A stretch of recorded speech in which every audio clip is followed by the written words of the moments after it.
Olá, bem-vindo ao estudo de hoje. Esperamos que as ricas bênçãos de Deus possam estar alcançando você e sua família. O dia 22 de outubro de 1844 entrou para a história como um dos dias mais tristes para o povo adventista. A precisão cronológica das 2.300 tardes e manhãs, o grande desapontamento, o movimento milerita, tudo estava profetizado em Apocalipse capítulo 10. Quando nós estudamos de uma forma mais detalhada esse capítulo, nós percebemos o que a profecia revela. O versículo 11 termina dizendo: é necessário que ainda profetizes a respeito de muitos povos, nações, línguas e reis.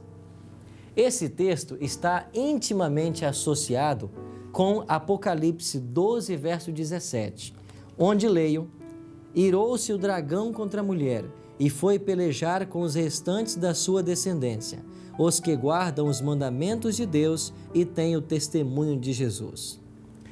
Os mandamentos de Deus são claros para todos nós. Encontramos eles em Êxodo, no capítulo 20, versos 3 em diante. Mas o que significa o testemunho de Jesus?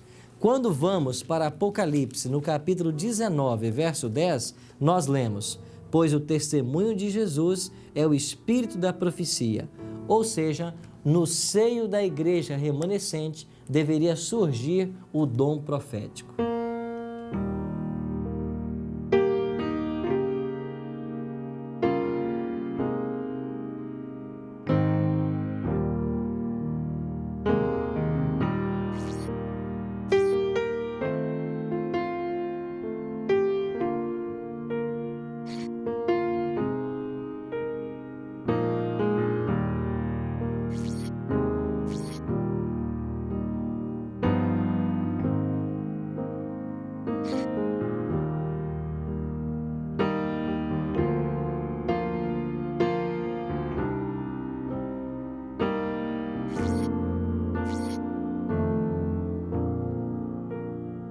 Estamos em Plymouth, Massachusetts. Em 1620, John Robinson, liderando um grupo de cristãos fiéis, tentaram sair da Europa em busca de novas terras, onde eles pudessem encontrar um estado sem rei e uma igreja sem papa. A princípio, eles embarcaram num navio chamado Speedwell, mas por causa da idade desse navio, ele não resistiu. E então eles encontraram um outro barco chamado Mayflower. Aqui nós temos uma réplica do Mayflower, que em novembro de 1620 aportou aqui nestas praias. Começaram assim então a colonização protestante desse estado, que viria a ser a maior nação protestante do mundo. E aqui, neste novo continente, Deus levantaria uma mulher para ser a sua profetisa, para ajudar no processo de estabelecimento da sua igreja remanescente.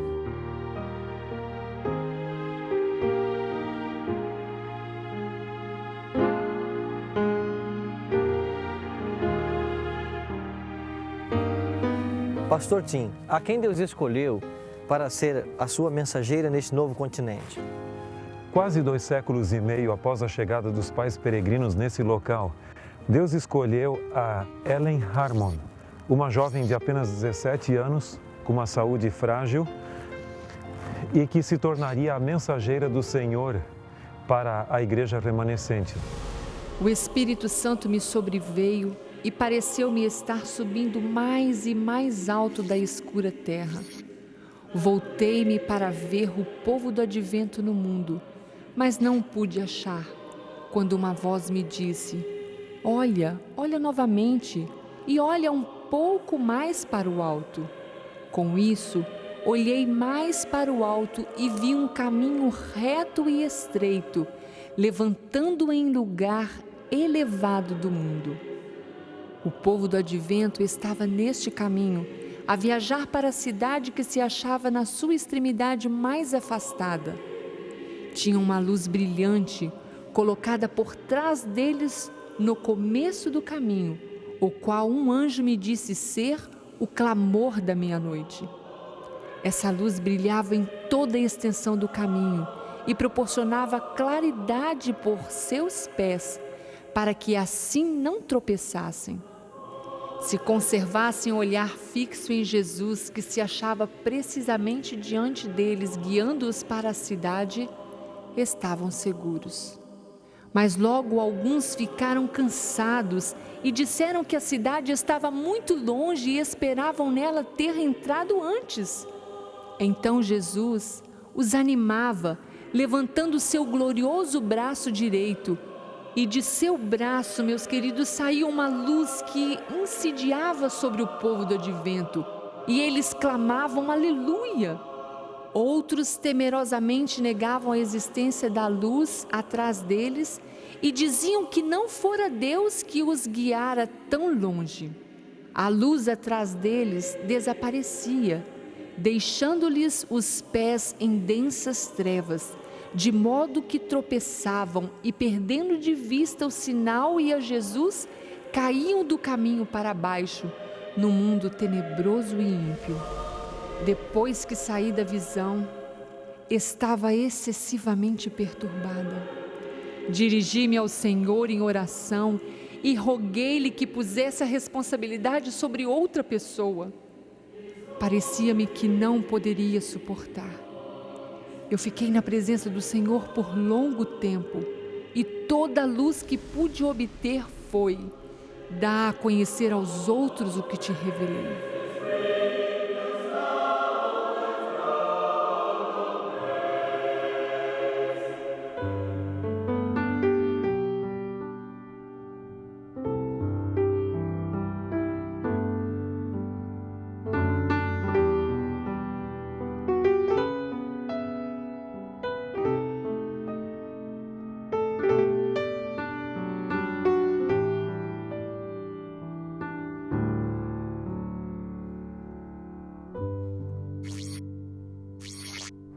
Ao longo de cerca de 70 anos de ministério profético, Ellen Harmon teve aproximadamente 2.000 visões e sonhos proféticos. Ela influenciou no surgimento também da Igreja Adventista do Sétimo Dia, como a voz profética a confirmar a doutrina verdadeira e reprovar o erro. A sua influência foi muito significativa também na área da saúde, bem como na de educação e no desenvolvimento organizacional da igreja. Dificilmente você vai encontrar um aspecto do pensamento adventista ou do seu estilo de vida que não tenha sido de alguma forma influenciado por Ellen White. Mas, pastor Tim, nós já não temos toda a revelação na palavra de Deus? Haveria necessidade de um profeta moderno? Se o cristianismo fosse um grupo homogêneo e todas as denominações crescem da mesma forma, eu creio que não haveria necessidade. Mas, em realidade, o cristianismo hoje está subdividido em mais de 30.000 denominações cristãs diferentes. E todas elas creem que têm a verdade e estão fundamentadas na Bíblia. É por causa desse grande mosaico religioso que Deus concedeu o dom profético em tempos modernos como uma espécie de filtro, não para substituir a Bíblia, mas para eliminar da mente das pessoas as falsas tradições humanas impostas à Bíblia, de tal maneira que a palavra de Deus possa interpretar-se a si mesma e que a sua mensagem venha fluir para nós de uma maneira clara e cristalina. É interessante que, se você for ver, nos momentos cruciais da história da humanidade, principalmente no período bíblico, em que a verdade e o erro estavam em conflito, Deus restaurou a verdade com o auxílio da assistência do dom profético. Assim foi no caso de Noé, nos seus dias, foi no caso também do Êxodo, do cativeiro babilônico, do surgimento do cristianismo. E a grande pergunta que surge é: será que a restauração final da verdade haveria de ocorrer sem uma assistência profética? Nós cremos que temos uma base bíblica para essa manifestação. Pastor, algumas pessoas alegam que com a morte dos apóstolos se extinguiu o dom profético. Há alguma promessa bíblica de que esse dom seria restaurado? Existem várias evidências de que esse dom deveria permanecer como um dos dons da igreja.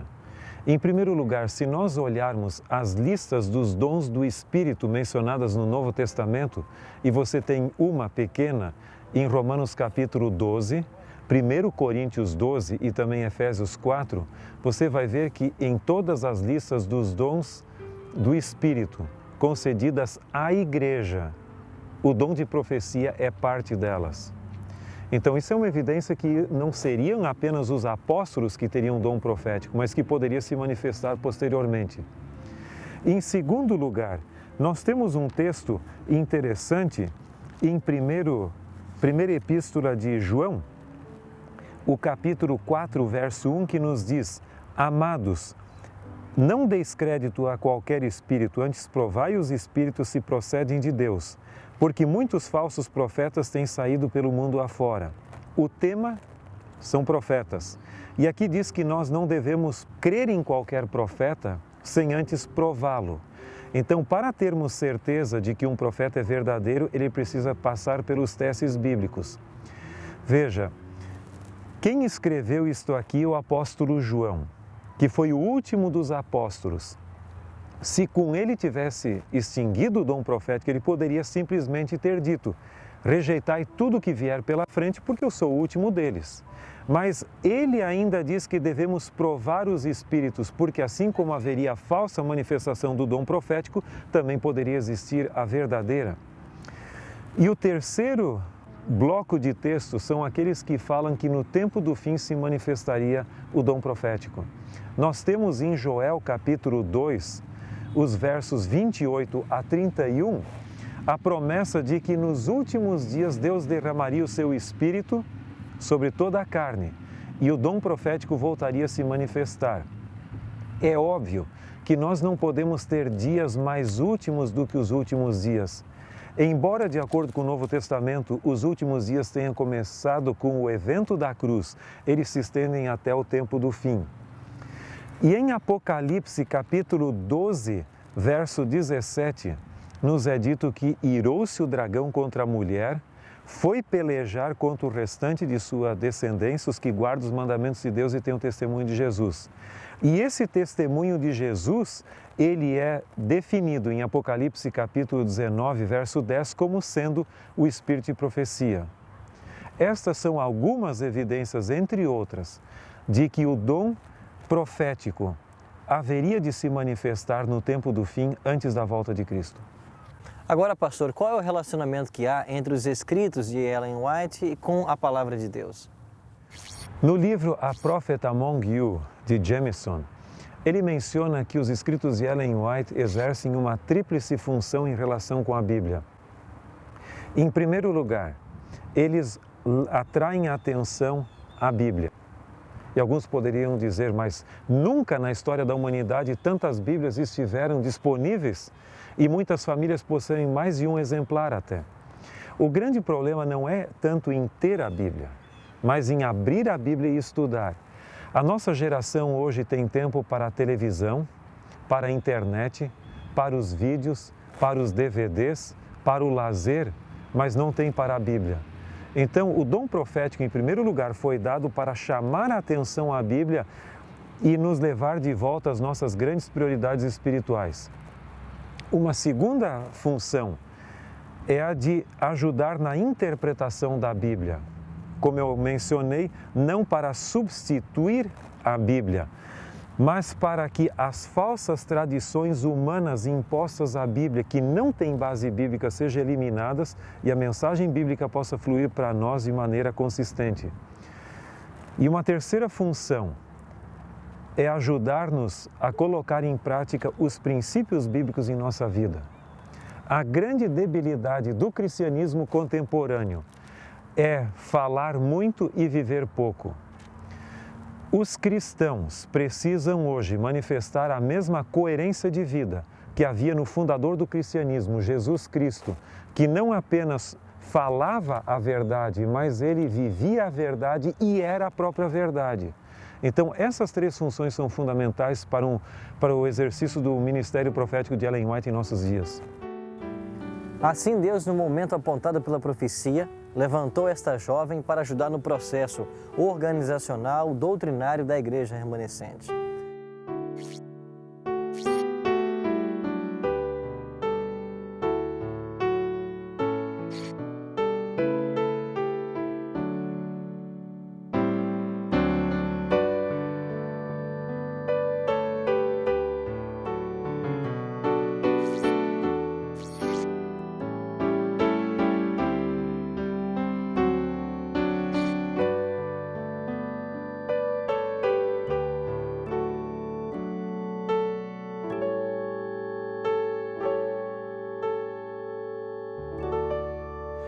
Em 1 Tessalonicenses, capítulo 4, e os versos 15 e 16, encontramos uma promessa maravilhosa que nos diz: Ora, ainda vos declaramos por palavra do Senhor isto, nós os vivos, os que ficarmos até a vinda do Senhor, de modo algum precederemos os que dormem.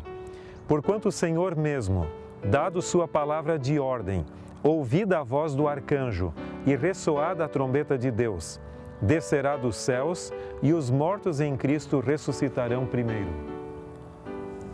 Todos nós temos em nosso coração o grande desejo de ver Jesus voltar. E naquele glorioso dia da sua volta, as sepulturas se abrirão e os salvos ressuscitarão incorruptíveis para receber o seu prêmio, a coroa imarcessível de glória. No dia 16 de julho de 1915, quando Ellen G. White morreu, suas últimas palavras foram: eu sei em quem tenho crido. Nós cremos que essas sepulturas se abrirão naquela gloriosa manhã. E que alegria será para todos nós podermos rever os entes queridos que um dia foram separados de nós pela morte. Que alegria será poder ver Jesus voltando nas nuvens dos céus e dar início àquela vida que jamais terá fim. Dar fim a todos os problemas, as lágrimas, as tristezas, as dores. Não gostaria você de se preparar para esta manhã gloriosa? Abra o seu coração a Deus nesse instante. Coloque a sua vida nas mãos dEle. Viva uma vida de unidade com Deus, de consagração. E, por certo, quando Jesus voltar, nós teremos um feliz encontro. Sendo que Deus nos fala pelos profetas verdadeiros, cuja palavra é um testemunho de Jesus, decido estudar com oração os escritos de Ellen G. White e, mediante o poder de Jesus, respeitarei suas instruções, vivendo de acordo com seus ensinos. Se esta é a sua decisão, ore comigo agora. Nosso eterno e bondoso Deus, obrigado pela revelação da Tua Palavra e por podermos identificar hoje as características da Igreja verdadeira, como aquela que obedece à Tua lei e tem o testemunho de Jesus. Obrigado por esta luz que chega em nossa vida e que o Teu Espírito nos auxilie para que vivamos à altura desta revelação. Nós choramos pedindo e agradecendo em nome e por amor de Jesus. Amém. A correta interpretação do grande desapontamento de 22 de outubro de 1844 só foi possível após a visão de Irã Edson no dia seguinte, dia 23 de outubro daquele mesmo ano, da compreensão do ministério bifásico de Cristo no santuário celestial. Agregado à crença da breve volta de Cristo, do ministério de Cristo no santuário celestial, o dom profético de Ellen G. White, para que os adventistas tornassem-se sabatistas, faltava apenas a compreensão do sábado. E esse estudo, precisamente, será o nosso próximo tema, a mensagem do sábado. Até lá!